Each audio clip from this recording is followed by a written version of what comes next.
Or Thank what you, could change things based on what Larry was talking about, albeit 6 months out? Well, what about a market collapse? What about a bear market suddenly bearing its claws when we least expected it? Marc Faber says that the Federal Reserve is worrying too much about this market, nevertheless. But on to that point, Marc, about the realistic possibility of the market just going kablooey before November. What do you think? Well, first of all, most people haven't really made any money over the last 12 months or even 2 years because the market is down over the last 12 months, not by much on the S&P, but the Russell 2000 index is down 11%. And the market indices have been supported by a handful of stocks that have been particularly strong, like Amazon, and until recently Apple, Netflix, and a lot. But the typical stock is down significantly, so individuals have actually diminished their activity in stocks. The economy is stuck. Manufacturing is no longer growing, and the service sector and employment is growing, but with poorly paying jobs. And so the typical family is actually not doing well, and that's why you have people like Trump and Bernie Sanders having such an appeal. Otherwise, if the economy was very strong, they wouldn't be essentially contenders for the presidential election. That's actually a good point. But, Marc, I wonder about, you say the market itself won't be necessarily a great barometer, but it depends when it implodes, right? I mean, markets go up, markets go down, but their timing is everything. Bad timing for John McCain 8 years ago when the meltdown ensued.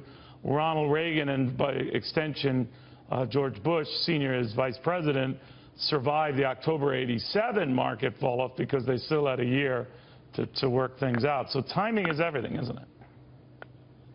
Yes, I agree.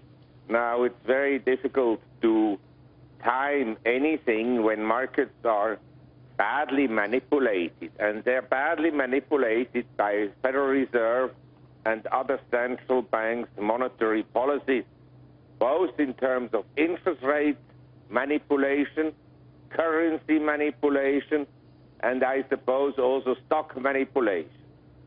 The other day, the Fed announced that there was a likelihood that they would increase rates in June. Right. I think from the Fed's perspective, this was actually a smart move, because then they could watch the market reaction. As the market didn't sell off meaningfully, the Fed may move. I don't think they will move, because within a month's time, even they, who seem to be quite belonging to the blind, leading the one-eyed, or the one-eyed leading the blind, in any event, I think they grossly overestimate the strength of the U.S. economy.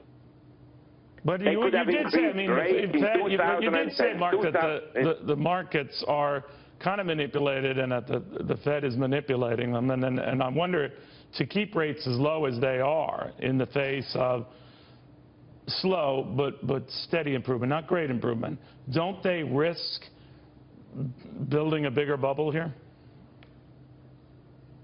Yes, we have already a gigantic bubble.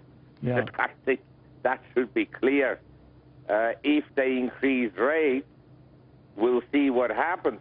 My suspicion is that markets can also go down without rate increases. In Japan, there haven't been any rate increases for ages, and rates came down.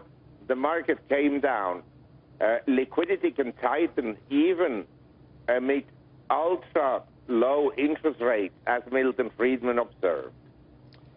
I don't know if you saw what Mark Cuban, the billionaire basketball team owner, had to say about Donald Trump, but among other things, he said if he wins, and he likes Donald, so he says, stocks could sell off 20% on just the fear of him moving into the White House. What do you think of that? Do you share that fear? Well, I don't. I think the worst fear I have is that Mrs. Hillary Clinton will become president. That is my worst fear. Why? Well, I would vote for anyone in the world, including you and Ed Trump, before I would choose Hillary Clinton. She's dishonest, she's a liar, and she has deceived people, and is a very questionable character. And this has been all documented.